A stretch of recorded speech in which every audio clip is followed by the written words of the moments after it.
Los temas que nos puso a debatir fue la ciberseguridad. Tenemos la tercera y última entrevista de esta mañana. Nos acompaña Juan Carlos Solines, ex candidato a la vicepresidencia de la República, ex candidato a la alcaldía de Quito, pero por sobre todo, además de político, uno de los abogados que mejor maneja el tema de telecomunicaciones. Bienvenido, Juan Carlos, ¿cómo estás? Gracias, Anderson. Un saludo a toda la audiencia de La Posta y contento a los años de una entrevista en vivo y en directo. Ya saliendo de la pandemia, lo lindo de volver a la vida normal. Sí. Oye, Juan Carlos, estuvimos una semana en este país mirando cómo la Corporación Nacional Telefónica del Ecuador, la CNT, era hackeada, como se nos decía en un inicio que el hackeo no era tan grave, como 5 días después se declaraba la empresa en emergencia, y el mismo día que se declaraba la empresa en emergencia nos enterábamos del hackeo a Banco Pichincha, a la Seguridad Social, al sistema de rentas internas, al servicio de rentas internas y a la Petroecuador con infraestructura crítica. Esto nos parece un temita para conversar, ¿no? Porque ya que el Estado no se da tiempito para decirnos qué va a hacer, me parece que hay que invitar a gente que sepa de esto y preguntarles, ¿esto es una noticia de un titular o esto es algo que nos tiene que poner a debatir? Si nos pone a debatir, ¿qué es lo que deberíamos debatir? Bueno, esto tiene que ponernos en máxima alerta, Anderson, porque el tema de la exposición a la que está sujeta el mundo entero, no es solamente el Ecuador, no es solamente el gobierno, es el mundo entero. Ahora con la cuarta revolución industrial, en donde la pandemia sobre todo ha evidenciado cómo dependemos en todos los ámbitos de la tecnología, de la conectividad, gobierno, sector privado, ciudadanos, estudiantes, dependen de las tecnologías de información y comunicación. Entonces, claro, estas amenazas, estos riesgos, que tampoco hay que satanizar, digamos, la tecnología, o sea, son riesgos, toda herramienta tiene su riesgo. Sí. Con un martillo me puedo pegar el dedo. Entonces, la tecnología implica riesgos y esos riesgos tienen que ser abordados sobre todo desde el conocimiento a lo que estamos enfrentando. Y creo que en ese sentido, estos anuncios que se hicieron evidencian que el Estado no está preparado todavía, para resistir ataques de esta naturaleza que cada vez son más sofisticados y que requieren y demandan una política integral, transversal. Sí. Porque de lo contrario, tenemos temas parche. Hace 2 años tuvimos este ataque importante o esta filtración de datos con el escándalo de Novastrat. Lo recuerdo, sí. Supuestamente datos como de 13 millones de ecuatorianos, más o menos. 20 millones de ecuatorianos. Es decir, fue una filtración muy importante. Se tomaron ciertos correctivos, se hicieron ciertos anuncios, pero vemos ahora que estamos siendo víctimas de ataques nuevos. Juan Carlos, en otros países un poquito más normales que el Ecuador, cuando suceden estas cosas en Gringolandia, sale el flaco de la NSA y dice, estamos trabajando para que esto no se vuelva a repetir, hemos hecho esto. Cuando sucede en Colombia, que ha sucedido hace muy poco, hace 2 meses o así, que hackearon el sistema financiero en Colombia y en Perú, sale el ministro de Defensa y dice, esto es tema de seguridad nacional, vamos a hacer esto. ¿Por qué en Ecuador sale la ministra de Telecomunicaciones? Que no le quiero quitar importancia, quiero entender por qué ella es la que está al frente del tema. Bueno, tal vez porque, en primer lugar, porque el primer ataque se produce contra CNT, ¿no? Y ella es presidenta del directorio de CNT. Salió entiendo yo, en los primeros anuncios con el gerente de CNT. Y luego, cuando se declaró la emergencia, salió con la ministra de Gobierno, cosa que me parece una acción atinada, porque evidencia que no es un tema de telecomunicaciones nada más, sino es un tema de Estado. E incluso hubiese sido mejor que salga el ministro de Defensa, la ministra de Educación, el ministro del Trabajo, porque todos esos aspectos involucra la ciberseguridad. El país, el Ecuador, no cuenta con una política de ciberseguridad. No, como ni digo, siquiera es delito hackear una institución en este país, como el delito de intromisión en redes o ni sé cuánto, o cibercrimen. Intromisión a sistemas, que es por lo que está siendo juzgado Olavini, ¿no? Sí está tipificado como un delito. Pero la cibercriminalidad o los ciberataques tienen diversa naturaleza. Y yo creo que hay que distinguir 3 tipos para empezar. Porque hay, por ejemplo, el hacking ético, que es quien busca vulnerar sistemas para demostrar las vulnerabilidades del sistema precisamente, o sea, lo hace con una finalidad de poder corregir. Hay el hacktivismo, que se llama, que es lo que hace Anonymous, por ejemplo, los más famosos, que es hackear sistemas pero con una finalidad política, de orden social o con un objetivo que no es la criminalidad. Y evidentemente hay la ciberdelincuencia, ¿no? Que es lo que ha sufrido aparentemente CNT. Es decir, un ransomware, un virus que te bloquea la información, que no te permite acceder, aunque no haya fuga todavía. La segunda etapa del ransomware, si no le pagas lo que te está demandando, es que filtre información, que la publique, o la elimine, o la dañe, ¿no? Pero hay estas tres dimensiones. Entonces, esto digamos, indica que no es un tema del Ministerio de Defensa, ¿no? Que no es un tema del Ministerio de Telecomunicaciones. Es un tema que tiene que ir inclusive al ciudadano, porque el eslabón más débil en la cadena de ciberseguridad usualmente es el ciudadano, el usuario. Es el que te abre un correo de phishing, ¿no? Y te deja una ventana abierta para que el ciberdelincuente ingrese a la institución financiera o a la institución de gobierno.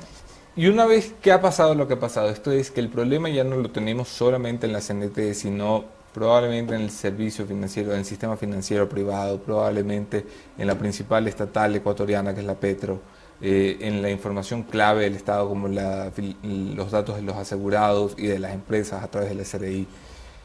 ¿Qué deberíamos estar haciendo? Yo no quiero hablar de estar puteando ministros y diciendo ustedes deberían haber hecho algo. Ya nos pasó, le ha pasado a todo el mundo. ¿Qué se hace a partir de ahora para que esto no nos vuelva a pasar? Y si nos vuelve a pasar, tengamos un plan. Bueno, yo reitero lo que dije al inicio, esto es un tema de Estado. Es un tema de Estado, un tema grave de Estado. Porque un ataque importante al sistema financiero puede generar caos, una corrida financiera, puede generar un caos verdaderamente grave. Un ataque a servicios públicos o a Petroecuador puede paralizar la producción. Para bien o para mal, Anderson, hoy en día el mundo depende de la tecnología.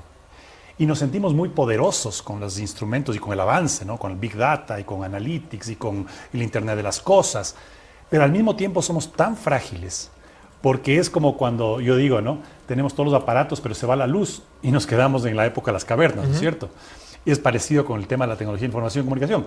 Nos bloquea un sistema, nos entra un virus, no podemos accesar nuestra información, nuestros archivos, y nos quedamos paralizados. Entonces, ¿qué debería hacerse?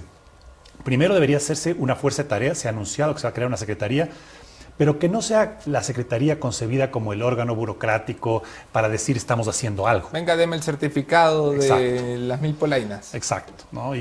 O aquí tiene que pasar para poder comprar computadoras o para poder comprar software, ¿no?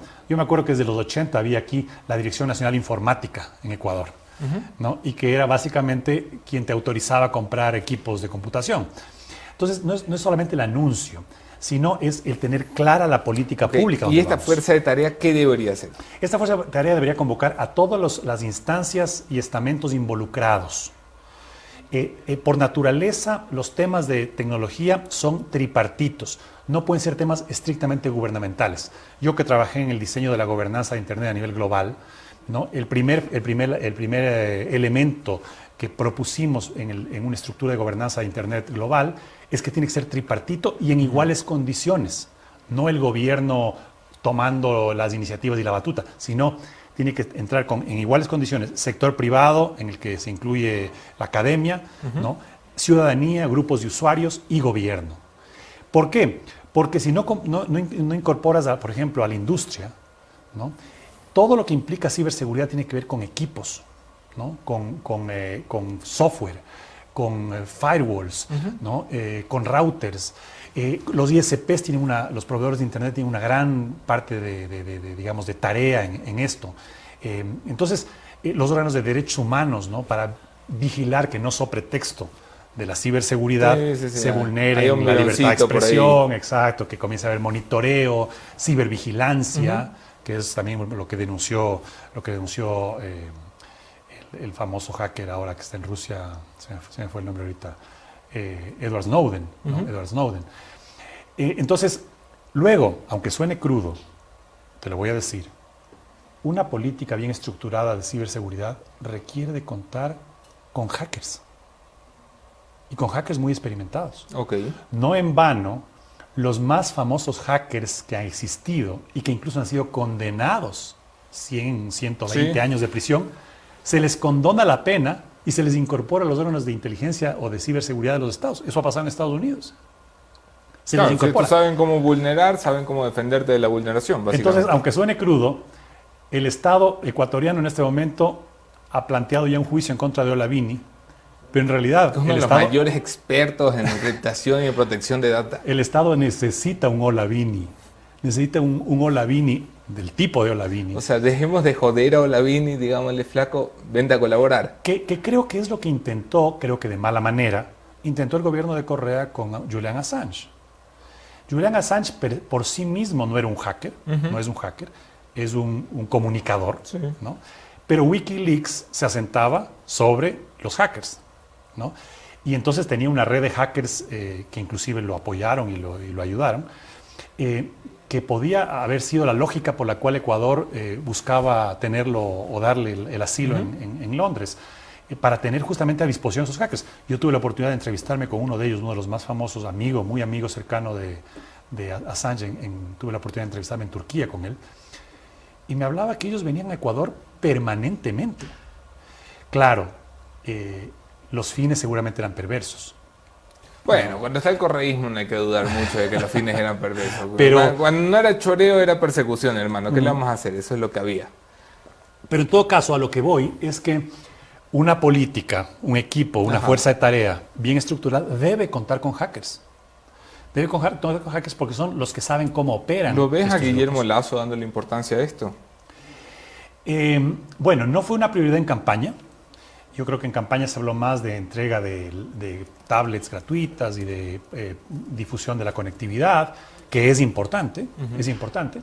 Pero lo que yo digo, el acceso a las tecnologías de la información y comunicación no tiene ningún sentido si no hay un ecosistema y una política pública clara de decir, bueno, ¿para qué queremos que los ecuatorianos se conecten? O sea, les vamos a dar conectividad, pero ¿para qué? ¿Qué contenidos existen? ¿Qué servicios existen?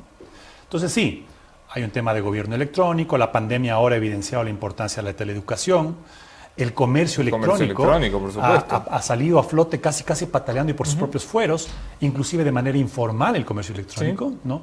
Ya no hay medios de pago, sino mándame la captura. Sí, págale al señor que te va a dejar las cosas, ¿no? Pero ha sido una tabla de salvación para el sector productivo, el comercio, y sobre todo para los pequeños y microempresarios. Pero no hay un entorno digital que sea diseñado claramente, ¿no? Yo por eso me jacto, a pesar de que son muchos años atrás, pero cuando yo fui autoridad, le dejamos al gobierno de Correa, en el 2007 que yo dejé de ser autoridad, le entregamos el libro blanco para el desarrollo de la sociedad de la información.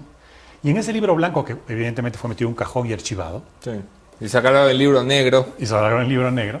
Era un trabajo de casi año y medio, con 28 mesas de trabajo, entre las cuales estaba ciberseguridad, por ejemplo, y que decía todas las acciones que hay que hacer al corto, mediano y largo plazo en todos los ámbitos del entorno digital. Protección de datos. Después de dos décadas de espera, acabamos de aprobar recién ahora en mayo, por primera vez en el Ecuador, una ley de protección de datos personales. Cuando hablamos de ciberseguridad, Anderson, hay tres elementos que son casi los sagrados de la ciberseguridad y de la protección de datos. La integridad de los datos, la disponibilidad y la confidencialidad. Entonces, por ejemplo, en un caso como el de CNT, la disponibilidad, o sea, el acceso a los datos, sí, ha sido obstruido. Y la confidencialidad también. Y eventualmente, la confidencialidad todavía no sabemos porque no ha habido filtración de datos. Bueno, había una filtración pequeña, pero ha habido de 11 gigas. Si es que hay una filtración, es decir, si es que, por ejemplo, te decía, la segunda etapa del ransomware, si no me pagan, yo libero la información. Pero vamos, han liberado una partecita para saber que el ransomware es real, que son 11 gigas, que tenemos descargados muchos. Son data de clientes. Data de clientes, exacto. Entonces, se ha vulnerado el acceso y se ha vulnerado la confidencialidad. No sabemos si la integridad se ha vulnerado también, pero alrededor de esos conceptos es que hay que montar una política de ciberseguridad, pero que se enmarque en una política de entorno digital, con leyes, por ejemplo, ahora que el teletrabajo está en boga.